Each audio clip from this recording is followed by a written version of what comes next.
नमस्कार दोस्तों, advance classes के चैनल पर आप सभी का बहुत बहुत स्वागत है। दोस्तों, राजस्थान के वस्तुनिष्ठ की चर्चा कर रहे थे, राजस्थान के ऑब्जेक्टिव क्वेश्चनों पर बात कर रहे थे और आज दोस्तों बहुत ही इंपॉर्टेंट टॉपिक आप लोग के सामने लेकर आया हूं और उस टॉपिक के 50 क्वेश्चनों को दोस्तों आपके सामने लेकर आया हूं और वह है दोस्तों राजस्थान में संत एवं संप्रदाय। राजस्थान में भक्ति आंदोलन, राजस्थान में संत एवं संप्रदाय की चर्चा करेंगे। तो दोस्तों देर ना करते हुए बहुत इंपॉर्टेंट 50 क्वेश्चन आपको सामने है दोस्तों। उसके अंतर्गत पहला प्रश्न आपकी स्क्रीन पर यह रहा दोस्तों। पहला प्रश्न देखिए, पहला प्रश्न, वह स्थान जो पुष्टि मार्गीय वैष्णव संप्रदाय का प्रमुख तीर्थ स्थल है। पुष्टि मार्गीय, ध्यान से सुनना, वह स्थान जो पुष्टि मार्गीय वैष्णव संप्रदाय का, पुष्टि मार्ग की बात कर रहे हैं, समझना भाई। पुष्टि मार्ग जहां पर भी आ जाए तो इसका मतलब समझ जाना आप बात की जा रही है वल्लभ संप्रदाय की। कौन से संप्रदाय की? वल्लभ संप्रदाय की। और आप सभी को पता होगा कि पुष्टि जो है वो वल्लभ संप्रदाय का मूल मंत्र होता है।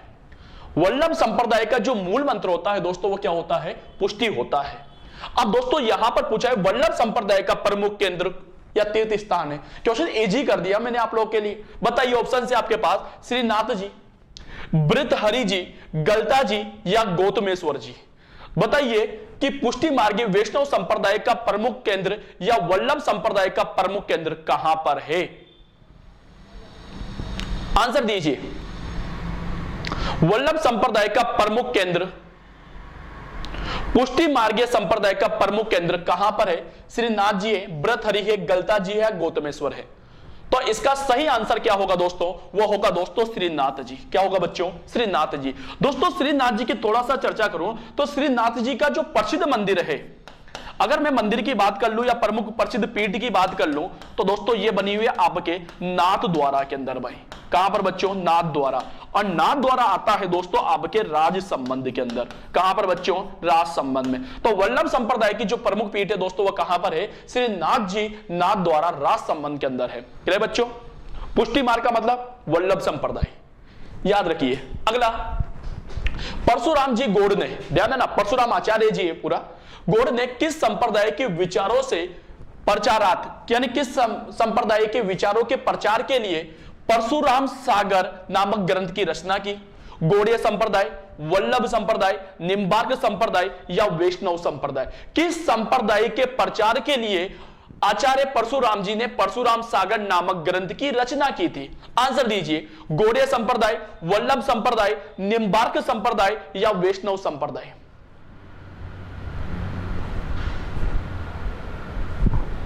सही आंसर क्या होगा इसका? तो सही आंसर क्या होगा दोस्तों? आपके निम्बार्क संप्रदाय। क्या होगा दोस्तों? निम्बार्क संप्रदाय की जो राजस्थान में, राजस्थान की बात करूंगा मैं तो यार, राजस्थान में जो प्रमुख पीठ है भाइयों, प्रमुख पीठ राजस्थान में दोस्तों निम्बार्क संप्रदाय की जो प्रमुख पीठ बनी हुई है, यह बनी हुई है दोस्तों आपके किस स्थान आता है? सलेमाबाद।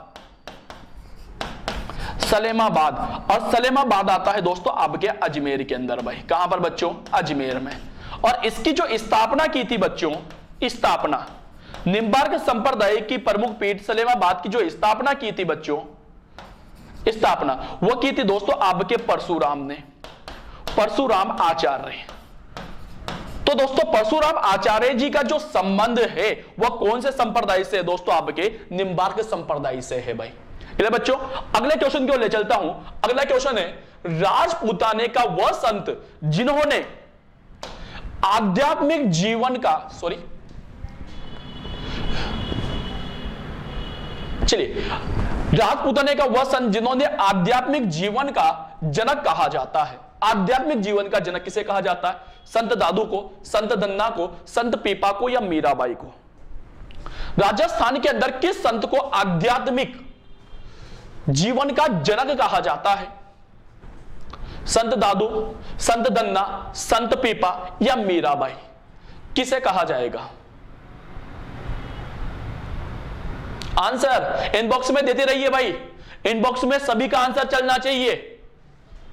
तो दोस्तों वह कौन थे? आपके संत दन्ना। कौन थे दोस्तों? संत दन्ना, जो कि दोस्तों रामानंद के गुरु, रामानंद के शिष्य थे बेटा। रामानंद के क्या थे दोस्तों? ये शिष्य थे भाई। रामानंद के जो शिष्य थे दोस्तों वो कौन थे? आपके संत धन्ना जी।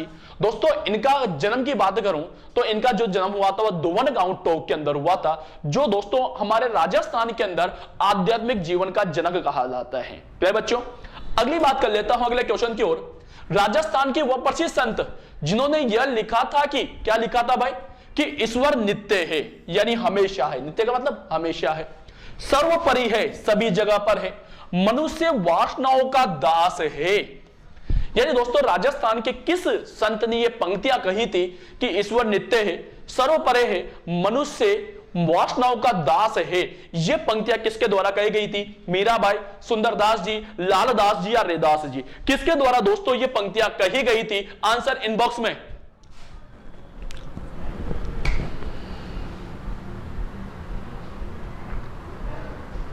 जल्दी, आपके हाथ कंटिन्यू लगातार चलते रहना चाहिए, बताइए। तो दोस्तों इसका सही आंसर क्या होगा दोस्तों? आपके संत रैदास। संत रैदास जी के द्वारा कहा गया था कि ईश्वर जो है वह नित्य है, यानी हमेशा था, हमेशा है और हमेशा रहेगा। दोस्तों अगली बात कही थी सर्वोपरि है, सब जगह पर ईश्वर का विराजमान है और मनुष्य जो है वो वासनाओं का दास बन चुका है। यह बात किसके द्वारा कही गई थी दोस्तों? संत रैदास जी के द्वारा कही गई थी। अगली बात कर लेता हूं अगले।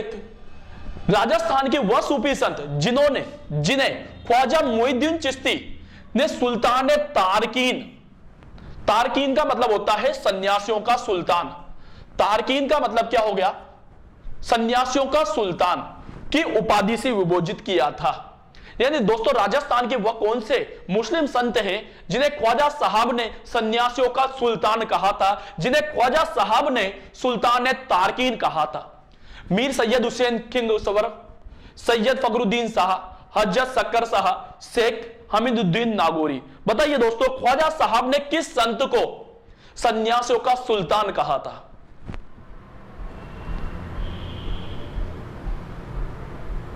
तो इसका सही आंसर बताइए। तो इसका सही आंसर क्या होगा दोस्तों? आपके शेख हमीदुद्दीन चिश्ती। और इनकी जो दरगाह बनी हुई है दोस्तों, दरगाह, अगर इनकी मैं दरगाह की बात करूं जिन्हें सन्यासियों का सुल्तान भी कहा जाता है, तो इनकी जो दरगाह है दोस्तों वो आपके नागौर में है। भाई कहां पर है? नागौर के अंदर है। दोस्तों संत हमीदुद्दीन चिश्ती जो है वह ख्वाजा साहब के शिष्य माने जाते हैं। ख्वाजा साहब ने दोस्तों इन्हें सन्यासियों के सुल्तान की उपाधि से सम्मानित किया था। क्लियर बच्चों? अगले क्वेश्चन की ओर चलता हूं। अगला क्वेश्चन नंबर 6, निरंजनी संप्रदाय के प्रवर्तक कौन है जिन्हें कलयुग का वाल्मीकि भी कहा जाता है? ये याद रखना दोस्तों, ये पूछा जाता है कलयुग का वाल्मीकि कौन है। तो दोस्तों संत बाऊ जी, संत हरि रामदास जी, संत सुंदरदास जी या संत धन्ना जी? किसने दोस्तों, ऐसे कौन से संत हैं जिन्होंने निरंजनी संप्रदाय की स्थापना की, जिन्हें कलयुग का वाल्मीकि भी कहा जाता है? संत बाऊ जी को, हरि रामदास जी को, सुंदरदास जी को या संत धन्ना जी को? आंसर दीजिए, आंसर इनबॉक्स में चलते रहना चाहिए आंसर। बताइए सही आंसर क्या होगा? तो इसका सही आंसर होगा दोस्तों संत हरिदास जी।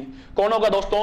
तो निरंजनी संप्रदाय की जो स्थापना की गई थी दोस्तों वो किसके द्वारा की गई थी? संत हरि रामदास जी के द्वारा दोस्तों इसकी स्थापना की गई थी। क्लियर दोस्तों?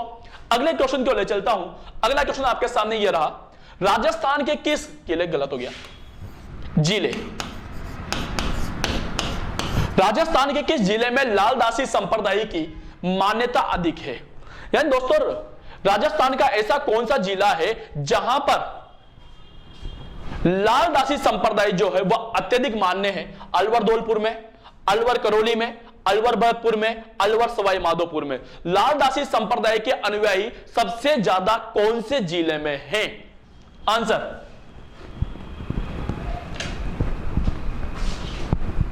बताइए।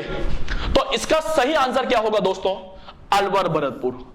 कहां पर? अलवर भरतपुर। और लालदासी संप्रदाय की अगर मैं स्थापना की बात करूं, स्थापना, लालदासी संप्रदाय की मैं स्थापना की बात करूं तो इनकी जो स्थापना हुई थी दोस्तों वह आपके लालदास जी के द्वारा की गई थी। लालदास जी, लालदास जी की बात कर लो तो इनका जो जन्म हुआ था वह दोस्तों दोलीदूब गांव अलवर के अंदर हुआ था भाई। और अलवर के अंदर इनका जन्म हुआ था और इनकी मृत्यु हुई थी नगला जहाज भरतपुर के अंदर। मेव जाति के मुसलमान थे, तो अलवर में जन्म, मृत्यु भरतपुर के अंदर। तो सबसे ज्यादा जो मान्य है वो कहां पर मान्य होंगे? अलवर और भरतपुर के अंदर मान्य होंगे। चलो बच्चों अगले क्वेश्चन की ओर चलता हूं। अगला क्वेश्चन दोस्तों नंबर 8, आपके सामने यह रहा, गूदर संप्रदाय की प्रधान पीठ कहां पर है? गूदर संप्रदाय की प्रधान पीठ कहां पर है? दोली दुबगांव अलवन में, दातरा गांव भीलवाड़ा के अंदर, सलेमाबाद अजमेर में, या गोविंद देवजी जयपुर के अंदर? बताइए, गूदर संप्रदाय की प्रमुख पीठ कहां पर स्थित है? दोली दुब अलवर, दातरा भीलवाड़ा, सलेमाबाद अजमेर, गोविंद देवजी जयपुर? सही आंसर फटाफट जल्दी कीजिए। तो दोस्तों इसका सही आंसर दोस्तों, गूदर संप्रदाय की जो प्रमुख पीठ है दोस्तों वह है दातरा गांव। कौन सा गांव बच्चों? दातरा गांव। दातरा गांव आता है बच्चों आपके शाहपुरा के अंदर भाई। और शाहपुरा कहां पर आएगा बच्चों? तो यह याद होना चाहिए, कहां पर बच्चों? भीलवाड़ा के अंदर। तो दातरा गांव, शाहपुरा, भीलवाड़ा के अंदर कौन से संप्रदाय की प्रमुख पीठ है दोस्तों? आपके गूदर संप्रदाय की। तो इसका सही आंसर क्या होगा? बी आंसर होगा, दातरा गांव, शाहपुरा, भीलवाड़ा। चलिए बच्चों अगले क्वेश्चन की ओर ले चलता हूं। अगला क्वेश्चन नंबर 9 आपके स्क्रीन पर यह रहा दोस्तों। आ जाओ भैया, ये आ गया भाई। चलिए अगला क्वेश्चन है, तेरा पंथ किस धर्म से संबंधित है? तेरा पंथ एक संप्रदाय है, वह कौन से धर्म से संबंधित है? जैन, बौद्ध, जैन, बौद्ध, ईसाई या इस्लाम? किस धर्म से संबंधित है आपका तेरापंथी संप्रदाय? तेरापंथी संप्रदाय का संबंध जो है वह कौन से धर्म से है भाई? आंसर दीजिए। जैन से है, बौद्ध से है, ईसाई से या इस्लाम से है? बहुत इजी आंसर है भाई। तेरापंथ कौन से संप्रदाय का है? तो वह है जैन संप्रदाय का। कौन सा संप्रदाय का बच्चों? जैन संप्रदाय का। जैन संप्रदाय का जो संप्रदाय है दोस्तों वह है तेरापंथ संप्रदाय। क्लियर बच्चों? आगे वाले क्वेश्चन को ले चलता हूं। नंबर 10, राजस्थान में शैव धर्म की प्राचीनतम जानकारी कहां से मिलती है? हर्षनाथ प्रशस्ति से, ओशिया, जोधपुर से, सारनाथ से या नाथ प्रशस्ति से? बताइए, राजस्थान में शैव धर्म की प्राचीनतम जानकारी कहां से मिलती है भाई? शैव धर्म की प्राचीन जानकारी कहां से मिलेगी? हर्षनाथ से, ओशिया से, सारनाथ से, नाथ प्रशस्ति से? इसका सही आंसर क्या होगा? इसका सही आंसर बताइए। शैव धर्म के बारे में जानकारी कौन से अभिलेख से मिलती है या कहां से प्राप्त होती है? किस प्रशस्ति से मिलती है? कौन से लेख से मिलती है? तो वह है दोस्तों आपका नाथ प्रशस्ति। कौन सा? नाथ। अरे नाथ का मतलब शैव संप्रदाय हो गया। तो यहां से दोस्तों अपन को शैव संबंधित जानकारियां प्राप्त होती है। क्या बच्चों? अगली बात कर लेता हूं। संत पीपाजी के अनुसार मोक्ष का प्रमुख साधन है। संत पीपाजी गागरोन, नाम सुना होगा। इनके अनुसार जो है वो मोक्ष का प्रमुख साधन क्या है? भक्ति है, यज्ञ करने से मोक्ष मिलता है, तपस्या करने से मिलता है या मूर्ति पूजा करने से मिलता है?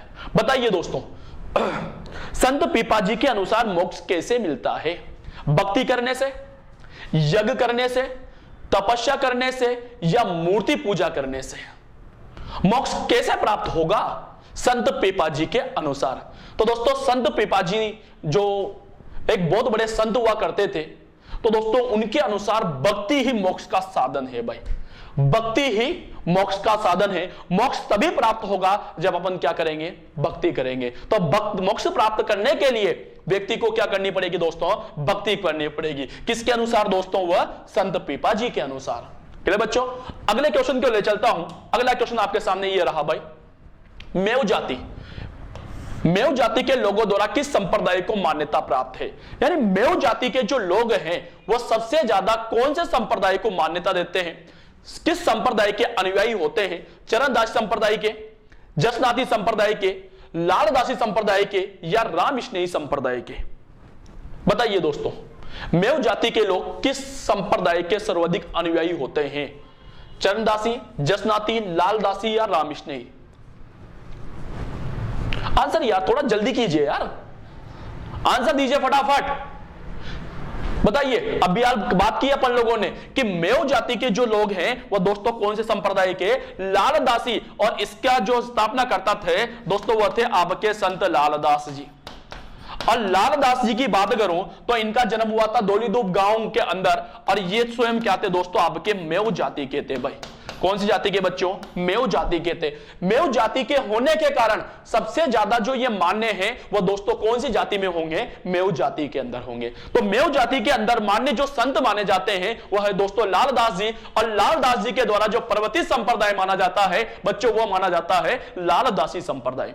चलिए बच्चों अगले क्वेश्चन की ओर ले चलता हूं। अगला क्वेश्चन आपके सामने ये रहा भाई, देखिए 13वां क्वेश्चन, रामानंद के कौन से शिष्य एक प्रमुख संत के रूप में स्थापित हुए? संत रामानंद जी के ऐसे कौन से शिष्य थे जो एक बहुत बड़े संत के रूप में स्थापित हुए?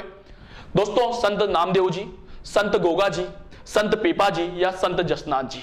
बताइए रामानंद के चारों में से शिष्य कौन थे? बिल्कुल सही आंसर बताइए।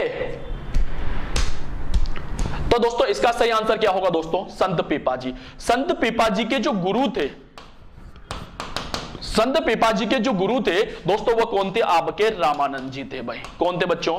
रामानंद जी से। रामानंद जी से दोस्तों इन्होंने दीक्षा प्राप्त की थी। इनका रियल नाम जो था दोस्तों वो प्रताप सिंह था। प्रताप सिंह ने से इन्होंने अपना नाम चेंज करा और क्या हो गया दोस्तों? इनको पीपा कहा जाने लगा। और पीपा जी के जो गुरु माने जाते हैं दोस्तों वो कौन माने जाते हैं? रामानंद जी। ये पूछा है कि रामानंद जी के शिष्य कौन थे, तो कौन थे? संत पीपा जी।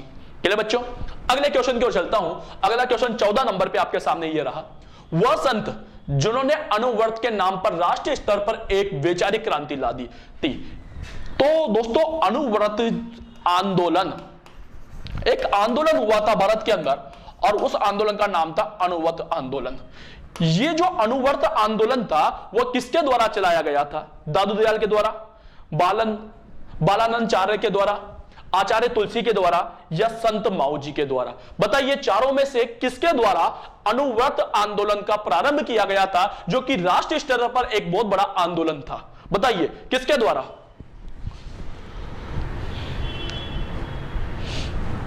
किसके द्वारा दोस्तों अनुव्रत आंदोलन चलाया गया था? तो इसका सही आंसर क्या होगा दोस्तों? वो होगा दोस्तों आपके आचार्य तुलसी।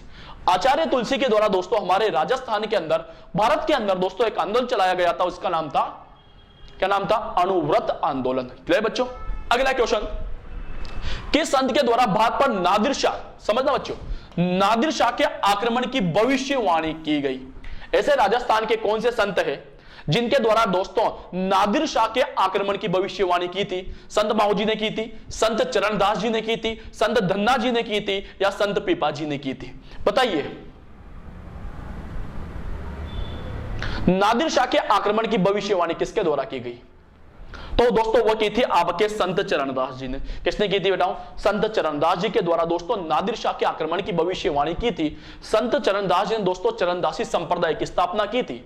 दोस्तों संत चरणदास जी के अगर मैं जन्म की बात करूं तो इनका जो जन्म हुआ था दोस्तों वो हुआ था आपके डेहरा गांव के अंदर। डेहरा एक गांव है बच्चों और ये आता है आपके अलवर के अंदर।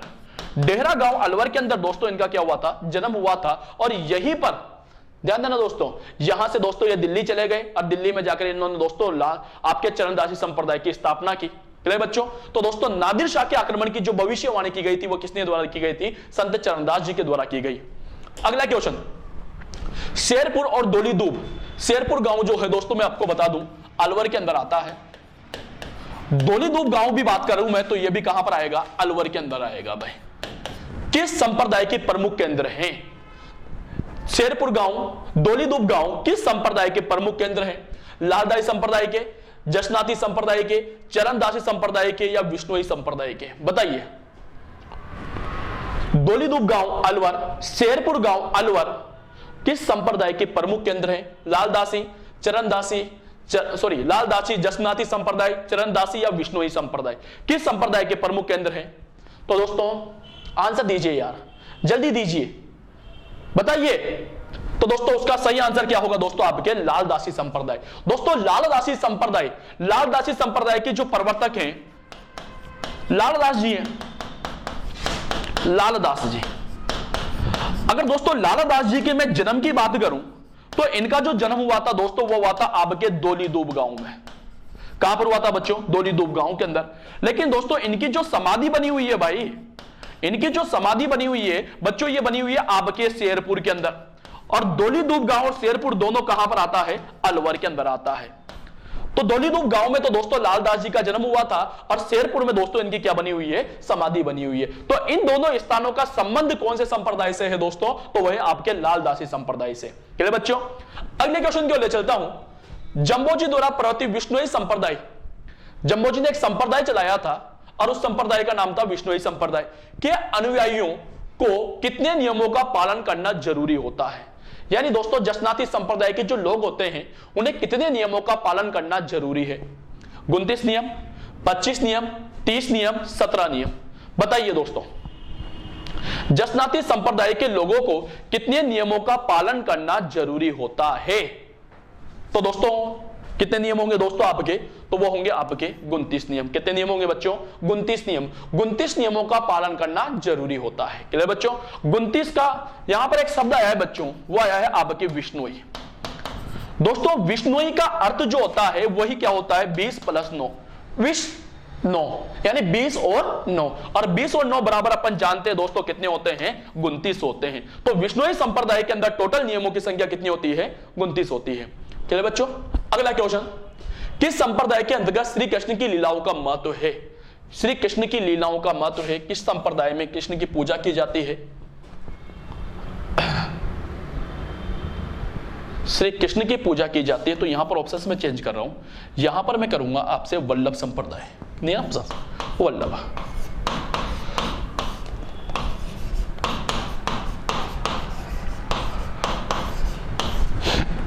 वल्लभ संप्रदाय। तो किस संप्रदाय के अंदर कि श्री कृष्ण की लीलाओं का महत्व किया जाता है, तो कौन सा संप्रदाय होगा दोस्तों, वल्लभ संप्रदाय। दोस्तों इस वल्लभ संप्रदाय का जो प्रमुख केंद्र है, प्रमुख केंद्र, वल्लभ संप्रदाय का जो प्रमुख केंद्र है दोस्तों वो है आपके नाथ द्वारा के अंदर, और नाथ द्वारा कहां पर आता है, तो राज संबंध में। क्लियर बच्चों, अगले क्वेश्चन की ओर चलते हैं। अगला क्वेश्चन दोस्तों 19वां, किस संप्रदाय के साधु तांत्रिक तथा शमशानिक होते हैं। यानी किस संप्रदाय के जो साधु होते हैं वो तांत्रिक होते हैं तथा शमशान के अंदर रहने वाले होते हैं। कापालिक संप्रदाय, काश्मीरक संप्रदाय, पाशुपत संप्रदाय या लिंगायत संप्रदाय। कौन सा संप्रदाय बता दूं मैं आपको, शैव संप्रदाय 4 भागों में विभाजित है, चारों के नाम है भाई। इनमें से चारों में से ऐसा कौन सा संप्रदाय है शैव का जो शमशान में रहते हैं तथा तांत्रिक विद्या में निपुण होते हैं। बताइए, कापालिक, काश्मीरक, पाशुपत या लिंगायत। आंसर दीजिए फटाफट यार। तो इसका सही आंसर क्या होगा दोस्तों, आपके कापालिक। कापालिक संप्रदाय के जो शिव भक्त होते हैं वो दोस्तों तांत्रिक होते हैं तथा अपने शरीर पर भस्म लगाते हैं, शमशान में निवास करते हैं भाई। चलिए बच्चों अगली बात कर लेते हैं 20वें क्वेश्चन पर। चरणदासी संप्रदाय कितने नियमों का प्रतिपादन किया जाता है। 42 नियम। चरणदासी संप्रदाय में दोस्तों कितने नियम है, 42 है, 44 है, 46 है या 48 है। पहले बात की थी अपन ने, जब तक आंसर आप दीजिए मैं बता देता हूं, विष्णुई की बात की थी, तो विष्णुई के अंदर दोस्तों टोटल कितने नियम होते हैं, 29। अगला पूछा गया है कि चरणदासी संप्रदाय के अंदर टोटल नियम कितने होते हैं, तो टोटल नियम जो होंगे दोस्तों वो कितने होंगे, 42। कितने होंगे बच्चों, 42। 21वां क्वेश्चन आपकी स्क्रीन पर यह रहा दोस्तों। देखिए अगला क्वेश्चन, भगवान विष्णु, दोस्तों बात कर रहे हैं अपन कौन से भगवान की, भगवान विष्णु की। भगवान विष्णु की उपासना करने वाला संप्रदाय कहलाता है कि दोस्तों जो संप्रदाय भगवान विष्णु की उपासना करता है उस संप्रदाय को क्या कहा जाता है, लालदास संप्रदाय, वल्लभ संप्रदाय, निम्बार्क संप्रदाय या वैष्णव संप्रदाय। किस संप्रदाय के अंदर भगवान विष्णु की उपासना की जाती है, बताइए आंसर दीजिए। लालदास संप्रदाय में, वल्लभ संप्रदाय में, निम्बार्क संप्रदाय में या वैष्णव संप्रदाय में, बताइए दोस्तों आंसर दीजिए। किस संप्रदाय में भगवान विष्णु की उपासना की जाती है, तो कौन सा संप्रदाय होगा दोस्तों, वह वैष्णव संप्रदाय। दोस्तों कैसे, दोस्तों जो लालदासी संप्रदाय है यह दोस्तों आपके निर्गुण संप्रदाय है भाई। कौन सा संप्रदाय है, निर्गुण संप्रदाय। वल्लभ संप्रदाय के अंदर दोस्तों भगवान श्री कृष्ण की आराधना की जाती है भाई। कौन से भगवान की, कृष्ण भगवान की। अगर निम्बार्क संप्रदाय की बात करूं तो कृष्ण के साथ दोस्तों आपके राधा की उपासना की जाती है भाई। जबकि दोस्तों अपन यहां पर बात कर रहे हैं विष्णु, और विष्णु की उपासना करने वाला संप्रदाय क्या कहलाता है दोस्तों, आपके वैष्णव कहलाता है भाई। जो विष्णु की उपासना करते हैं दोस्तों उन्हें क्या कहा जाता है, वैष्णव कहा जाता है। क्लियर। अगले क्वेश्चन की ओर 22वां क्वेश्चन आपके सामने ये रहा, रामानुज संप्रदाय के प्रवर्तक कौन है। यानी रामानंद संप्रदाय को स्टार्ट किसने किया था? रामानंद ने, परशुराम ने, रामानुज ने या वल्लभाचार्य ने? बताइए दोस्तों, रामानुज संप्रदाय को स्टार्ट किसने किया था? प्रारंभ किसने किया था? रामानंद जी के द्वारा चलाया गया था, परशुराम के द्वारा, रामानुज के द्वारा या वल्लभाचार्य जी के द्वारा? तो दोस्तों ध्यान देना, रामानुज संप्रदाय किसने चलाया था? रामानंद जी की। रामानंद जी दोस्तों उत्तर भारत में इसके क्या माने जाते हैं? प्रवर्तक माने जाते हैं। क्लियर दोस्तों? और इसके अगर प्रमुख पीठ की बात की जाएगी कि सर इस संप्रदाय की, रामानुज संप्रदाय की प्रमुख पीठ कहां पर है, तो वह है दोस्तों आपके गलता जी भाई। कहां पर है दोस्तों? गलता जी के अंदर है। और गलता जी जो है दोस्तों ये आपके जयपुर के अंदर आता है भाई। कहां पर आएगा बच्चों? जयपुर के अंदर आएगा। क्लियर दोस्तों? अगली बात कर लेता हूं मैं अगले संप्रदाय की या अगले क्वेश्चन की। निम्बार्क संप्रदाय प्रवर्तक माने जाते हैं निम्बार्काचार्य के प्रमुख पीठ कहां पर है? जयपुर के अंदर, अजमेर के अंदर, जोधपुर के अंदर या अलवर के अंदर? किस स्थान पर दोस्तों निम्बार्क संप्रदाय की प्रमुख पीठ बनी हुई है? जयपुर, अजमेर, जोधपुर, अलवर? आंसर दीजिए, किस स्थान पर दोस्तों निम्बार्क संप्रदाय की प्रमुख पीठ बनी है? तो दोस्तों ध्यान दीजिएगा, ध्यान दीजिएगा कि निम्बार्क संप्रदाय की अगर प्रमुख पीठ की बात करें, प्रमुख पीठ, निम्बार्क संप्रदाय की जो प्रमुख पीठ है दोस्तों वह है आपके सलेमाबाद के अंदर भाई। कहां पर है बच्चों? सलेमाबाद। सलेमाबाद आता है आपके अजमेर के अंदर भाई। कहां पर बच्चों? अजमेर के अंदर आता है। यहां सलेमाबाद अजमेर के अंदर दोस्तों निम्बार्क संप्रदाय की क्या बनी हुई है? प्रमुख पीठ बनी हुई है। क्लियर दोस्तों? अगर इसकी स्थापना पूछ लिया जाए आप लोगों से कि निम्बार्क संप्रदाय की प्रमुख पीठ सलेमाबाद की स्थापना किसके द्वारा की गई? स्थापना, तो अगर इसकी स्थापना की बात करूंगा तो इसकी स्थापना की थी दोस्तों आपके परशुराम के द्वारा। परशुराम आचार्य, परशुराम आचार्य के द्वारा इस संप्रदाय की क्या की गई थी दोस्तों? स्थापना की गई थी राजस्थान के अंदर। प्रमुख पीठ कहां पर है? सलेमाबाद के अंदर। क्लियर बच्चों? अगले क्वेश्चन को ले चलता हूं भाई। अगला क्वेश्चन, दर्जी समुदाय एक संप्रदाय है दोस्तों आपका, यानी दर्जी। दर्जी जो समुदाय होता है वो किसे अपना आराध्य देव या देव की जगह मैं कहना चाहूंगा यहां पर आप लोगों से संत। दोस्तों किसे अपना आराध्य देव या संत मानता है? दर्जी समुदाय के द्वारा किसे अपना आराध्य संत माना जाता है? चरणदास जी को, संत पीपा जी को, संत लालदास जी को या संत दन्ना जी को? बताइए दोस्तों, दर्जी समुदाय द्वारा किस संत को अपना आराध्य संत माना जाता है? चरणदास जी को माना जाता है, संत पीपा जी को, लालदास जी को या संत दन्ना जी को? आंसर दीजिए इनबॉक्स में सबका आंसर। अब जिसने अभी तक हमारे चैनल को सब्सक्राइब नहीं किया है तुरंत सबसे पहले हमारे चैनल को सब्सक्राइब कीजिए। और भी दोस्तों क्लासें आपके सामने आने वाली है। हर टॉपिक, जितने भी टॉपिक हैं सर, हर टॉपिक से रिलेटेड दोस्तों इंपॉर्टेंट क्वेश्चन लगातार आपके सामने आएंगे। और दोस्तों इसके लिए आपको हमारे चैनल को सब्सक्राइब करना पड़ेगा। तो देर ना करते हुए अभी हमारे चैनल को सब्सक्राइब कीजिए और बेल आइकन का बटन दबाना ना भूलें। और दोस्तों अगर क्वेश्चन अच्छे लग रहे हो, क्वेश्चन लग रहे हो कि वास्तव में एग्जाम में आने के लायक हैं, तो दोस्तों आपको लाइक का जो अंगूठा है उस अंगूठे को भी जरूर दबाना है। चलो दोस्तों क्वेश्चन पर आ जाते हैं। दर्जी समुदाय के आराध्य संत कौन है? तो वह कौन है दोस्तों? आपके संत पीपा जी। संत पीपा जी गागरोड में इनका जन्म हुआ था। दोस्तों एक स्थान आता है बच्चों आपके पास और वो आता है दोस्तों आपके समदड़ी। कौन सा बच्चों? समदड़ी। समदड़ी कहां पर आएगा? तो बाड़मेर के अंदर भाई। समदड़ी बाड़मेर में दोस्तों हमारे संत पीपा जी, जिनका रियल नाम प्रताप सिंह था दोस्तों, ये आपके दर्जी का काम किया करते थे भाई।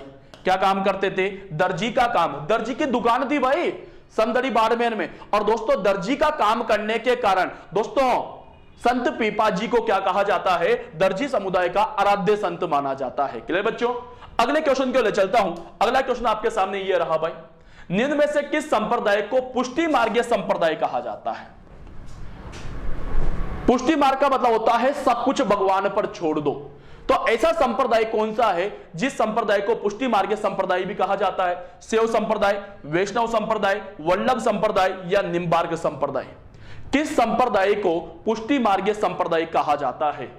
शैव को, वैष्णव को, वल्लभ को या निम्बार्क को? आंसर फटाफट यार, थोड़ा जल्दी कीजिए, आंसर देने में देर ना करें। किस संप्रदाय को पुष्टि मार्गीय संप्रदाय भी कहा जाता है। तो दोस्तों ध्यान देना, वह संप्रदाय कौन सा होगा दोस्तों, आपका वल्लभ संप्रदाय। कौन होगा दोस्तों, वल्लभ संप्रदाय। अगर प्रवर्तक की बात की जाएगी तो कौन है दोस्तों, वल्लभाचार्य। क्लियर बच्चों, वल्लभाचार्य जी को दोस्तों वल्लभ संप्रदाय का प्रवर्तक कहा जाता है। ये जो संप्रदाय है कृष्ण की बाल स्वरूप के अंदर पूजा करता है भाई। कृष्ण की कौन से स्वरूप में पूजा करेगा दोस्तों, बाल स्वरूप के अंदर। कृष्ण की बाल स्वरूप के अंतर्गत दोस्तों ये क्या करता है, उसकी पूजा करता है। क्लियर बच्चों, अगले संप्रदाय पर चलते हैं भाई। वल्लभ संप्रदाय के अधिकांश पीठें किस राज्य में स्थित है, गुजरात में है। सबसे ज्यादा वल्लभ संप्रदाय भी पूछे पढ़ा पढ़ने, वल्लभ संप्रदाय वल्लभाचार्य जी। इसकी जो वल्लभ संप्रदाय है इसकी सबसे ज्यादा पीठें कौन से राज्य में है, गुजरात में है, राजस्थान में है, उत्तर प्रदेश में है या मध्य प्रदेश में है। आंसर दीजिए, वल्लभ संप्रदाय की सबसे ज्यादा पीठें किस राज्य में हैं। आंसर सबका। तो दोस्तों वल्लभ संप्रदाय की सर्वाधिक पीठें कहां पर है दोस्तों, राजस्थान के अंदर है। कहां पर है बच्चों, राजस्थान में। कैसे सर, समझना बच्चों, हमारे भारत की बात कर लूं मैं, भारत में अगर मैं भारत की बात करूं, भारत में दोस्तों वल्लभ संप्रदाय की टोटल आपके 7 पीठें हैं भाइयों। कितने बच्चों, 7 पीठें हैं। लेकिन दोस्तों इन 7 में से जो है वो राजस्थान की मैं अगर बात करूं तो राजस्थान के अंदर जो टोटल पीठें हैं दोस्तों वो कितनी है, 5 है। कितनी है बच्चों, 5। तो सबसे ज्यादा जो प्रमुख पीठें हैं वल्लभ संप्रदाय की वो कहां पर है, राजस्थान में। सर वो 7 कहां पर है, सर वो 5 कौन कौन सी है, तो देखिए दोस्तों, नंबर एक है दोस्तों आपके मथुराधीश जी।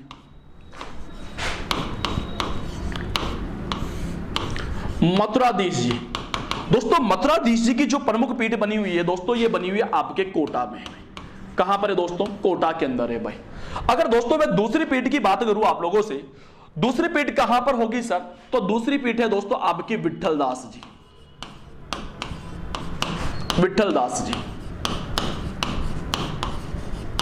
विट्ठलदास जी की जो प्रमुख पीठ बनी हुई है दोस्तों, ये बनी हुई है आपके नाथ द्वारा के अंदर भाई। कहां पर है बच्चों, नाथ द्वारा। क्लियर बच्चों, तीसरे नंबर पे बात कर लेता हूं मैं। तीसरी जो प्रमुख पीठ है बच्चों वो बनी हुई है दोस्तों आपके विट्ठलदास जी के बाद द्वारकाधीश जी।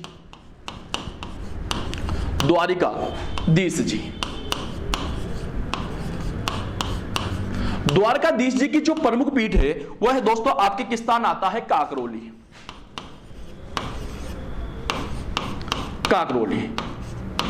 और काकरोली कहां पर आता है दोस्तों, राजसमंद के अंदर आता है। चौथी पीठ यहां पर है भाई। अगर दोस्तों मैं चौथी पीठ की बात करूं आप लोगों से, छोटी पीठ की बात करूं तो दोस्तों एक स्थान आता है आपके सॉरी कहां गया ये रहा। चौथी पीठ की बात करूं दोस्तों आप लोगों से, तो चौथी पीठ जो हमारे राजस्थान के अंदर पाई जाती है और वह है दोस्तों आपके गोकुलनाथ जी। चौथी पीठ वल्लभ संप्रदाय की है गोकुलनाथ जी। दोस्तों ये जो गोकुलनाथ जी की जो प्रमुख पीठ है यह है दोस्तों आपके गोकुल के अंदर भाई। गोकुल जो है बच्चों ये आता है आपके यूपी के अंदर भाई। क्लियर बच्चों, अगर दोस्तों मैं 5वीं पीठ की बात करूं आप लोगों से, तो एक 5वीं पीठ इनकी बनी हुई है दोस्तों आपके गोकुल के अंदर। गोकुलचंद जी की जो प्रमुख पीठ है दोस्तों वो बनी हुई है आपके, एक स्थान आता है कामा, और कामा आता है दोस्तों आपके भरतपुर के अंदर भाई। देखिए पूरी 7 पीठें बता रहा हूं मैं आप लोग को। अगर दोस्तों मैं छठी पीठ की बात करूं तो छठी है दोस्तों आपके बालकृष्ण जी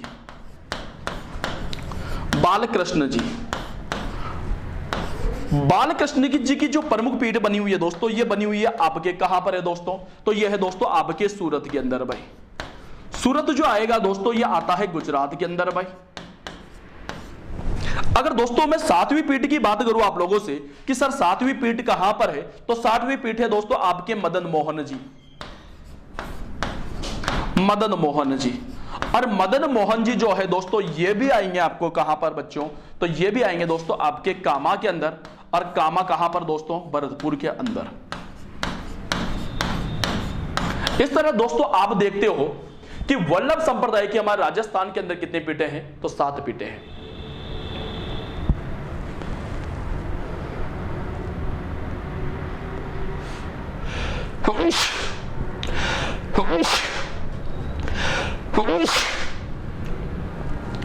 वल्लभ संप्रदाय कितनी पीठे हैं? 7 पीठे। अब 7 में से दोस्तों अगर राजस्थान की बात की जाए, अगर दोस्तों 7 में से अगर मैं राजस्थान की बात करूं, राजस्थान में दोस्तों 7 में से कितनी पीठे होगी दोस्तों? 5। लेकिन आउट ऑफ राजस्थान जो होगी दोस्तों वो कितनी हो जाएगी? 2 हो जाएगी। क्लियर बच्चों? तो सबसे क्वेश्चन क्या था अपना? क्वेश्चन पर आ जाइए। क्वेश्चन क्या था? वल्लभ संप्रदाय की सबसे ज्यादा पीठे कौन से राज्य में? तो कौन से राज्य में है? राजस्थान में। कितनी है बच्चों? तो कितनी होगी बच्चों यार? 5। क्लियर दोस्तों? बात करते हैं गुजरात के अंदर कितनी है।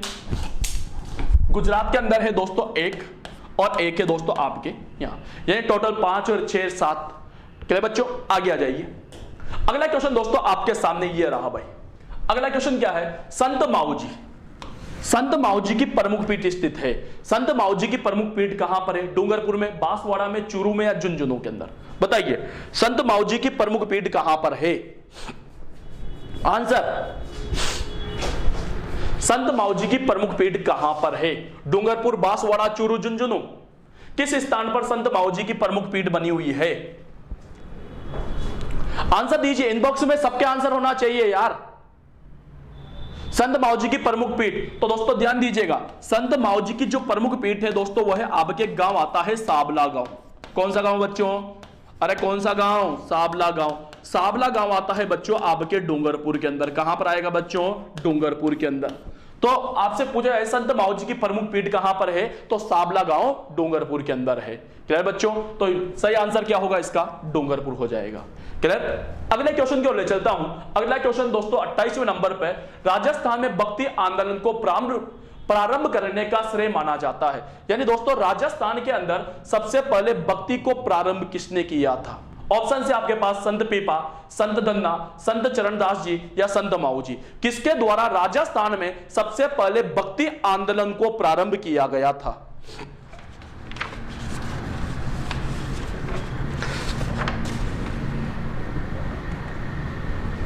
राजस्थान में सबसे पहले भक्ति आंदोलन को प्रारंभ करने का जो श्रेय है वो किसे दिया जाता है? पीपा जी, धन्ना जी, चरणदास जी या संत माऊ जी? तो सही आंसर क्या होगा दोस्तों? संत धन्ना जी। संत धन्ना जी के गुरु रामानंद थे। रामानंद को दोस्तों उत्तर भारत में भक्ति लाने का श्रेय दिया जाता है। उत्तर भारत के अंदर भक्ति लाने का जो श्रेय दिया जाता है दोस्तों वह रामानंद जी को दिया जाता है। इसलिए कहा भी जाता है कि भक्ति द्रविड़ उपजी लाए रामानंद, कि भक्ति जो है द्रविड़ का मतलब साउथ में या दक्षिण में उपजी, पैदा हुई, लेकिन उत्तर भारत में कौन लेकर आए? रामानंद। और उत्तर भारत में आ गई, उत्तर भारत में कौन लेकर आए? रामानंद जी। लेकिन उत्तर भारत से हमारे राजस्थान के अंदर कौन लेकर आए थे दोस्तों? आपके संत धन्ना जी, जो रामानंद जी के शिष्य थे। क्लियर बच्चों? अगले आ जाओ। अगले क्वेश्चन है आपके पास, किस संत के बचपन का नाम प्रताप सिंह था? ऐसे कौन से संत हैं जिनके बचपन का नाम प्रताप सिंह था? संत धन्ना जी, संत लालदास जी, संत पेपा जी या संत चरणदास जी? बताइए, आंसर दीजिए। आंसर दीजिए, किस संत का बचपन का नाम? सबका आंसर सही होना चाहिए। तो बहुत इजी क्वेश्चन है कि किस संत का बचपन का नाम जो है वह प्रताप सिंह था।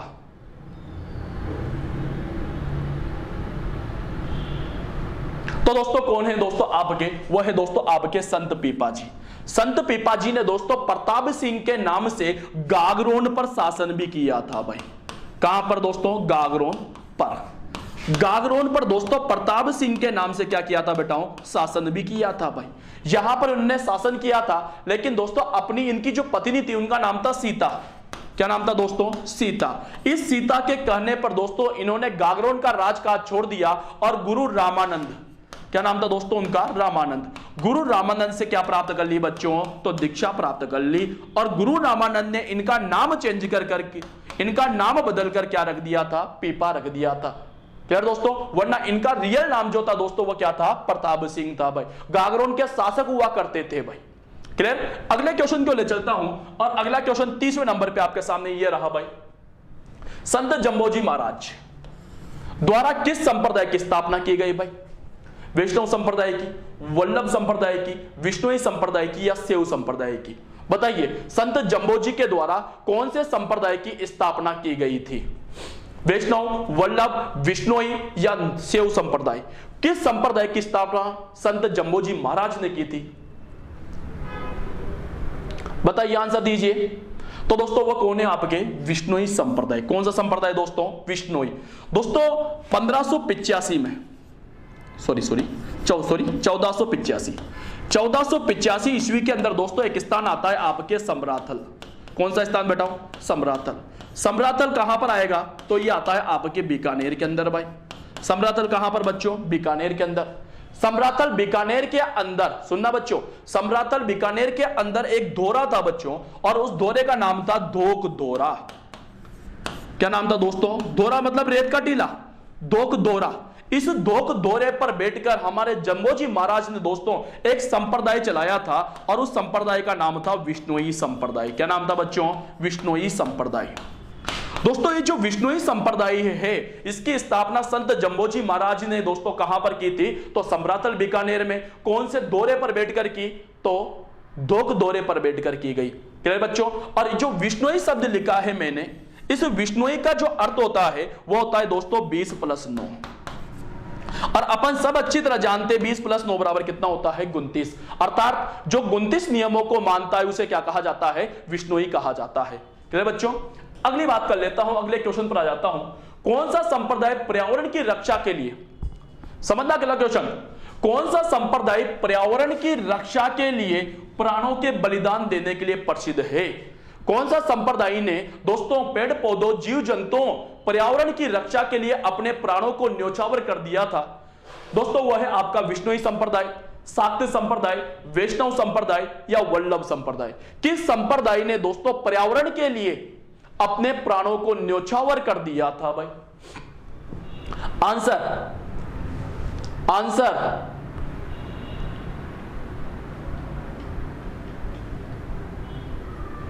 तो दोस्तों वह कौन थे दोस्तों? आपके विष्णोई संप्रदाय। कौन था दोस्तों? विष्णोई संप्रदाय। दोस्तों विष्णोई संप्रदाय पेड़ पौधों, जीव जंतुओं, पर्यावरण के लिए अपने प्राण देने के कारण हमेशा चर्चा में रहा है। दोस्तों आपने घटना सुनी होगी 1730 ईस्वी की।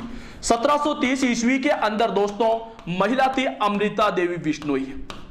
अमृता देवी विष्णोई। इस अमृता देवी विष्णोई के नेतृत्व में दोस्तों 363, कितने बच्चों? 363 महिला व पुरुषों ने खेजड़ी के पेड़ को बचाने के लिए खेजली गांव जोधपुर के अंदर अपने प्राणों की आहुतियां दे दी थी भाई।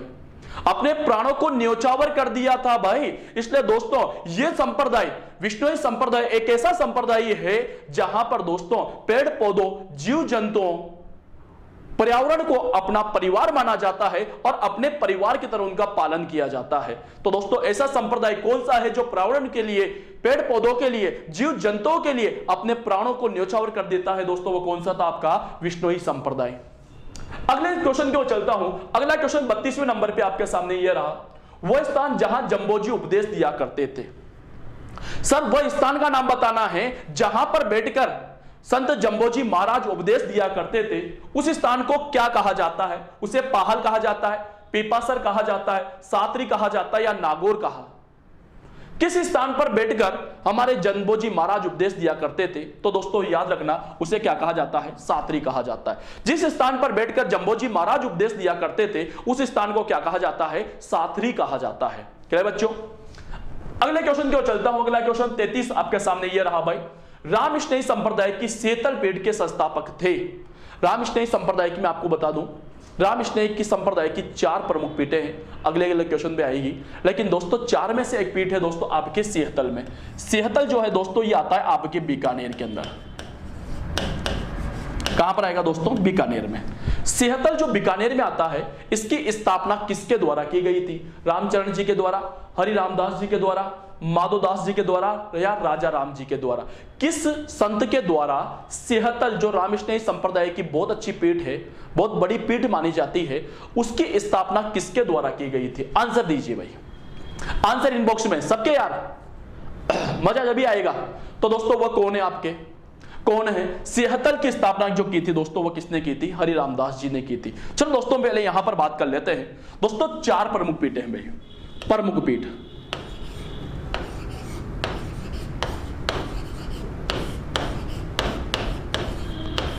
रामकृष्ण संप्रदाय की कितने पीठें हैं? 4 है। जैसे वल्लभ संप्रदाय की अपन ने देखा था, वल्लभ संप्रदाय की पीठों की संख्या कितनी थी दोस्तों? तो वहां पर 7 थी भाई। लेकिन यहां रामकृष्ण संप्रदाय के अंदर प्रमुख पीठों की संख्या कितनी है? तो 4 है। कौन कौन सी समझना। पहला है दोस्तों आपके शाहपुरा के अंदर भाई, पहली है शाहपुरा, शाहपुरा आता है भीलवाड़ा के अंदर, शाहपुरा भीलवाड़ा के अंदर। दूसरी है बच्चों आपके रेण के अंदर भाई, रेण जो है दोस्तों ये आता है आपके नागौर में भाई। तीसरी जो प्रमुख पीठ है दोस्तों वह है आपके खेड़ापा, खेड़ापा, खेड़ापा आता है दोस्तों जोधपुर के अंदर। चौथी जो पीठ है दोस्तों वह है आपके सिहतल, सिहतल जो है दोस्तों आता है आपके बीकानेर के अंदर। तो रामकृष्ण संप्रदाय की हमारे राजस्थान के अंदर कितनी पीठें हैं दोस्तों? तो 4 पीठें हैं। अब बात कर लेते हैं सर इनके संस्थापक कौन कौन है। तो शाहपुरा भीलवाड़ा के अंदर जो रामकृष्ण संप्रदाय की प्रमुख पीठ है, इसके जो संस्थापक माने जाते हैं वो माने जाते हैं आपके संत रामचरण जी।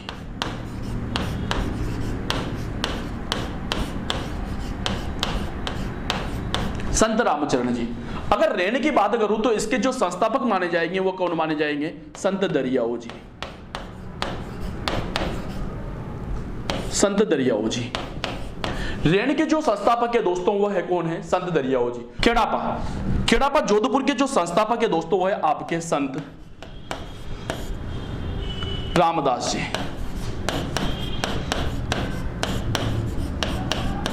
और सिहतल बीकानेर के जो संस्थापक है वह है दोस्तों आपके संत हरि रामदास जी।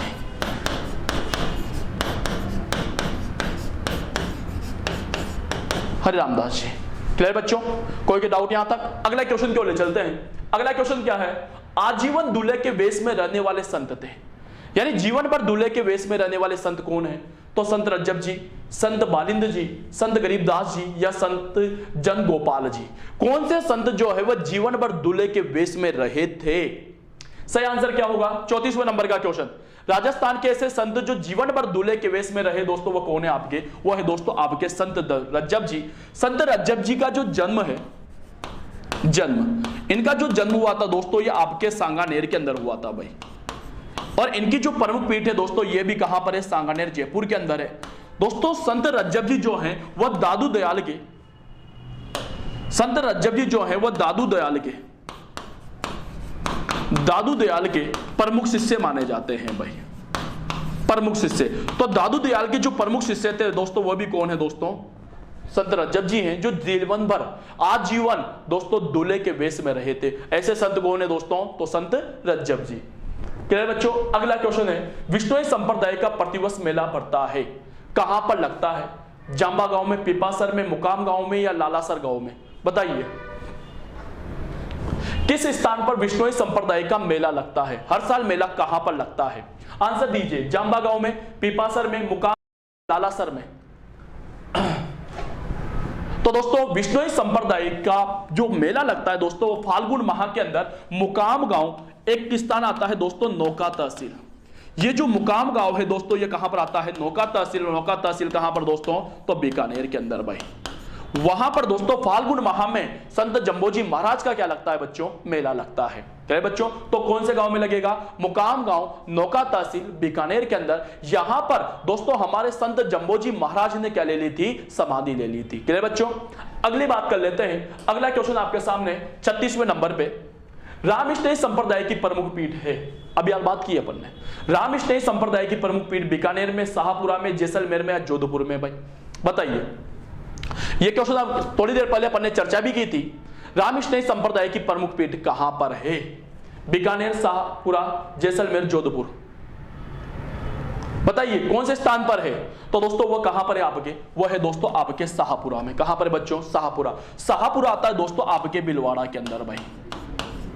शाहपुरा कहां पर आएगा दोस्तों? भीलवाड़ा के अंदर आता है भाई। और यहां पर इस भीलवाड़ा के अंदर, शाहपुरा भीलवाड़ा के अंदर रामकृष्ण संप्रदाय का दोस्तों फूल डोल महोत्सव का आयोजन होता है भाई। फूल डोल महोत्सव का आयोजन होता है। यहां पर जो मेला लगता है दोस्तों उसे क्या कहा जाता है? फूल डोल महोत्सव कहा जाता है। और ये जो फूल डोल महोत्सव का आयोजन होता है दोस्तों ये होता है आपके चैत्र कृष्ण एकम। चैत्र कृष्ण एकम से चलता है और यह चलता है दोस्तों आपके पंचमी तक। चैत्र कृष्ण एकम से लेकर पंचमी तक दोस्तों यहां पर फूल डोल महोत्सव का आयोजन भी किया जाता है। क्लियर बच्चों? अगले क्वेश्चन की ओर चलता हूं। अगला क्वेश्चन आपके साथ 37वां। रेण, सियतल, खेड़ापा किस संप्रदाय की शाखाएं हैं? बताइए। रेण है, रेण आपको पता है नागौर में, सियतल बीकानेर में, खेड़ापा जोधपुर में। किस संप्रदाय की शाखा है? विष्णुई संप्रदाय की, जसनाती संप्रदाय की, रामकृष्णी संप्रदाय की या निरंजनी संप्रदाय की? किस संप्रदाय की यह शाखा मानी जाती है? बच्चों आंसर फटाफट बताइए। अभी यार बता चुके अपन, चर्चा कर चुके हैं दोस्तों कि रामकृष्णी संप्रदाय। कौन सा संप्रदाय बच्चों? रामकृष्णी संप्रदाय की कितनी शाखा है दोस्तों? 4। कितनी पीठे हैं? 4 है। शाहपुरा भीलवाड़ा में, ये देखिए आप लोग बता ही देते हैं, यहां से भी आ जाऊंगा।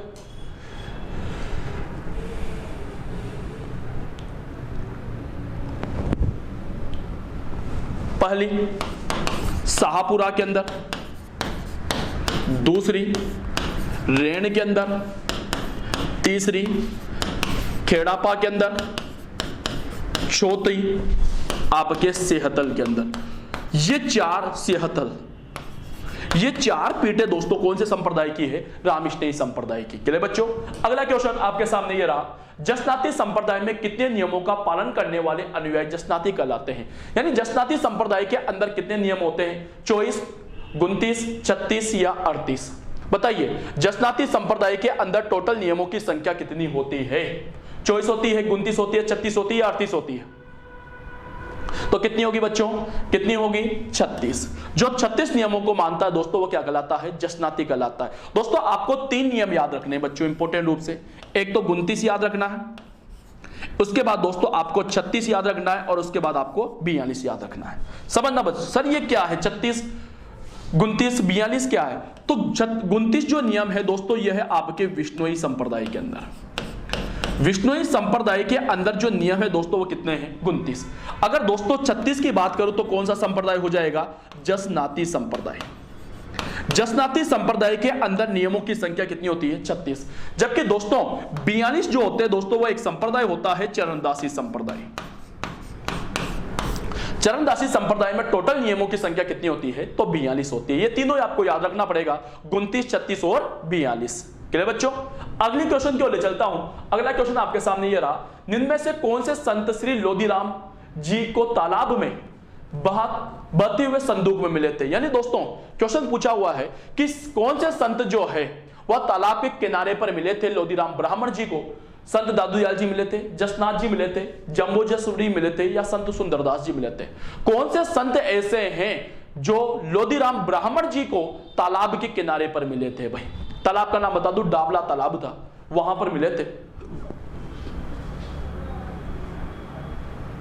आंसर तो दोस्तों वो कौन थे? आपके संत जसनाथ जी। संत जसनाथ जी जो है लोधीराम ब्राह्मण को द्वारा दोस्तों एक डाबला तालाब था, उस डाबला तालाब के किनारे पर ये उनको मिले थे। क्लियर दोस्तों? तो ये लोधीराम ब्राह्मण जो है वो संत जसनाथ जी के इनके क्या माने जाते हैं दोस्तों? पालनकर्ता माने जाते हैं। भाई क्या माने जाएंगे? पालनकर्ता। क्लियर बच्चों? अगला क्वेश्चन आपके सामने ये रहा 40वां नंबर का।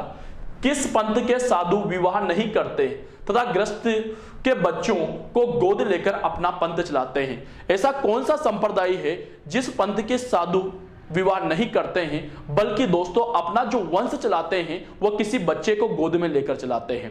किसी परिचित का बच्चा गोद ले लेते हैं और अपना वंश को आगे बढ़ाते हैं। ऐसा कौन सा संप्रदाय है? जसनाती पंथ है, सुंदरदासी पंथ है, जाम्बेश्वर पंथ है या दादू पंथ है? किस पंथ के लोग विवाह नहीं करते हैं?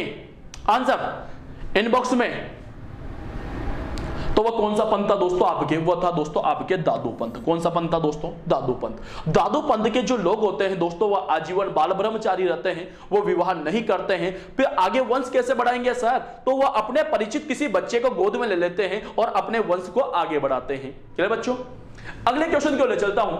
अगला क्वेश्चन, संत दादू दयाल जी की प्रमुख पीठ स्थित है।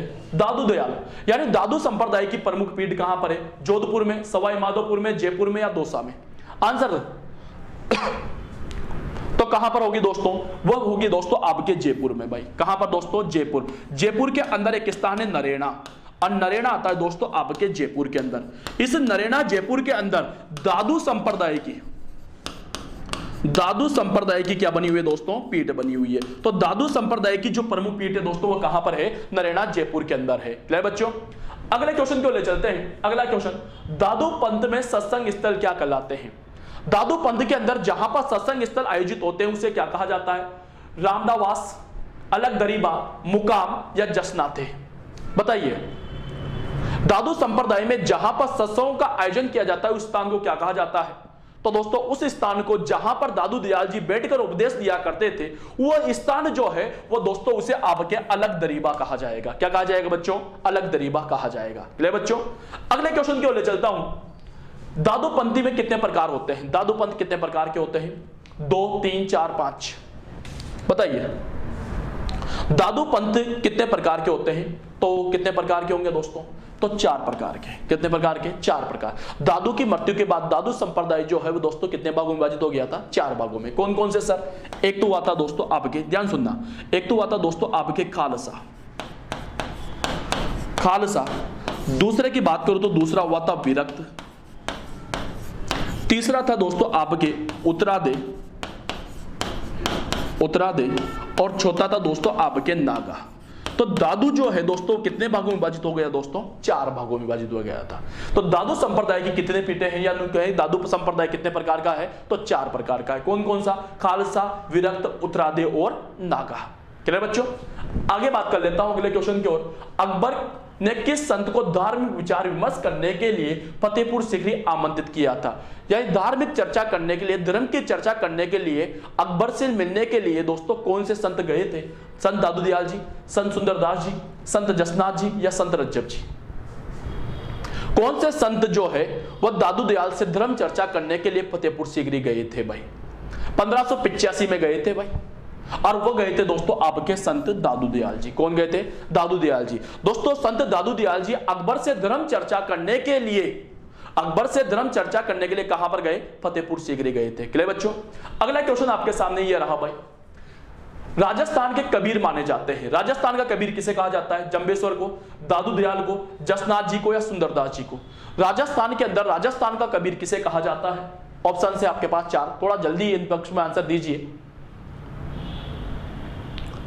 बताइए किस संत को दोस्तों राजस्थान का कबीर कहा जाता है।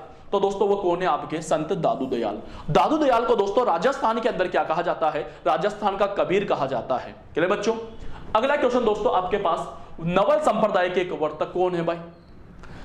नवल संप्रदाय के नवलनाथ जी है, नवलदास जी है, परिणामी जी है, राजा राम जी है। बताइए नवल संप्रदाय के प्रवर्तक कौन है, नवल संप्रदाय के प्रवर्तक कौन है, नवलनाथ जी, नवलदास जी, परिणामी जी या राजा राम जी। तो नवल संप्रदाय के प्रवर्तक कौन होंगे दोस्तों, नवलदास जी। क्लियर बच्चों, अगली बात कर लेता हूं, 47वां क्वेश्चन, गूदर संप्रदाय की प्रमुख पीठ कहां पर है, जयपुर में, जोधपुर में, जैसलमेर में या भीलवाड़ा में। गूदर संप्रदाय की प्रमुख पीठ, ये लोग गूदड़ के कपड़े पहनते हैं। तो इस संप्रदाय की प्रमुख पीठ जो है वो दोस्तों एक गांव आता है आपके दातड़ा गांव। कौन सा गांव बच्चों, दातड़ा गांव। ये दातड़ा गांव आता है दोस्तों आपके शाहपुरा के अंदर भाई। और शाहपुरा कहां पर आएगा दोस्तों, तो भीलवाड़ा के अंदर आता है। दातड़ा गांव, शाहपुरा, भीलवाड़ा के अंदर दोस्तों इस संप्रदाय की क्या बनी हुई है, प्रमुख पीठ। तो गूदर संप्रदाय की प्रमुख पीठ कहां पर होगी दोस्तों, तो भीलवाड़ा के अंदर होगी। कहां पर होगी दोस्तों, भीलवाड़ा के अंदर होगी भाई। क्लियर दोस्तों, अगली बात कर लेता हूं, अलखिया। अब आया अलखिया संप्रदाय के प्रवर्तक कौन है, राजा राम, लालगिरी, हरि रामदास जी या दास जी। बताइए अलखिया संप्रदाय के प्रवर्तक कौन हैं। जब तक आंसर दीजिए तब तक मैं इसकी प्रमुख पीठ बता देता हूं। अलखिया संप्रदाय की प्रमुख पीठ, अगर प्रमुख पीठ की बात करूं तो इनकी प्रमुख पीठ है बेटा आपके बीकानेर के अंदर। कहां पर है बच्चों, बीकानेर के अंदर। अलखिया संप्रदाय की प्रमुख पीठ कहां पर है, बीकानेर के अंदर। अगर मैं दोस्तों इसके प्रमुख ग्रंथ की बात करूं, प्रमुख ग्रंथ, अलखिया संप्रदाय का प्रमुख ग्रंथ कौन सा है, तो वह है दोस्तों आपके अलख स्तुति प्रकाश। कौन सा है बच्चों, अलख स्तुति प्रकाश। अब बता दीजिए मेरे को कि अलखिया संप्रदाय के प्रवर्तक कौन है, तो दोस्तों वो कौन होंगे, आपके संत लालगिरी जी। लालगिरी जी को दोस्तों अलखिया संप्रदाय का प्रवर्तक माना जाता है। अगला क्वेश्चन आप लोगों के लिए, निम्न में से किस संत द्वारा गुदड़ी से बने हुए कपड़े पहनते हैं? कौन सा संत ऐसे हैं जो गुदड़ी से बने हुए कपड़े पहनते हैं? तो अपने आप ही समझ में आ रहा होगा इसका आंसर। तो इसका आंसर कौन सा संप्रदाय होगा? तो कौन सा संप्रदाय होगा दोस्तों? गूदड़ संप्रदाय। गुदड़ी के कपड़े पहनने वाले कौन से संप्रदाय के प्रवर्तक होंगे दोस्तों? तो गूदड़ संप्रदाय के। तो यह पूछा है कि गूदड़ संप्रदाय के प्रवर्तक कौन है, बताइए, आंसर दीजिए। गूदड़ संप्रदाय के प्रवर्तक कौन है? आंसर तो दोस्तों वो कौन होंगे? आपके संत दास जी। और इनकी प्रमुख पीठ दोस्तों अभी हाल बात किया अपन ने, दातरा गांव शाहपुरा बिलवाड़ा के अंदर है। क्लियर बच्चों? अगली बात कर लेते हैं, लास्ट क्वेश्चन दोस्तों आपके सामने। मीराबाई कृष्ण की किस प्रकार की भक्ति किया करती थी? साक्य भाव की, माधुर्य भाव की, पुष्टि भाव की या शांत भाव की? मीराबाई कृष्ण की उपासना किया करती थी, कृष्ण की भक्ति किया करती थी, लेकिन दोस्तों वो कौन से रूप में उनकी उपासना किया करती थी? किस भाव में दोस्तों उसकी उपासना किया करती थी? साक्य भाव में, माधुर्य भाव में, पुष्टि भाव में या शांत भाव में? किस भाव में दोस्तों कृष्ण की उपासना किया करती थी, बताइए। तो इसका सही आंसर क्या होगा दोस्तों? वो होगा दोस्तों आपके माधुर्य भाव। कौन से भाव में दोस्तों? माधुर्य भाव। लेकिन सर ये माधुर्य भाव होता क्या है, समझना दोस्तों। एक पत्नी के द्वारा अपने पति से और पति के द्वारा अपनी पति से जो प्रेम किया जाता है, अरे भाई दोस्तों समझ में, पत्नी के द्वारा पति से और पति के द्वारा अपनी पत्नी से जो प्रेम किया जाता है वो दोस्तों कौन सा प्रेम होता है? माधुर्य। तो राधा जी जो है वो कृष्ण को अपना क्या मानती थी दोस्तों? पति मानती थी। पति मानकर उनकी उपासना किया करती थी, उनकी भक्ति किया करती थी। तो उनकी भक्ति कौन सी हो जाती है? माधुर्य भाव की हो जाती है। तो कृष्ण की कौन सी भक्ति किया करती थी? माधुर्य भाव की। तो दोस्तों ये थे आपके बहुत ही इंपॉर्टेंट संत और संप्रदाय के महत्वपूर्ण प्रश्न जिसकी चर्चा अपन कर रहे थे। 50 महत्वपूर्ण प्रश्न जो आपके राजस्थान के हर वैकेंसी से संबंधित, हर एग्जाम से संबंधित महत्वपूर्ण प्रश्न थे। और दोस्तों हर टॉपिक के इंपॉर्टेंट क्वेश्चन लगातार आपके सामने लेकर आता रहूंगा। इसके लिए दोस्तों आपको हमारे चैनल को सब्सक्राइब करना पड़ेगा, और जिसने सब्सक्राइब कर लिया है तो दोस्तों लाइक का बटन भी दबा दीजिए, अंगूठा आ रहा होगा ऊपर, उसको बटन दबा दीजिए। दोस्तों फिर मिलूंगा दोस्तों अगली क्लास के अंदर और इंपॉर्टेंट क्वेश्चनों के साथ। आज के लिए इतना ही। थैंक यू, शुक्रिया, धन्यवाद।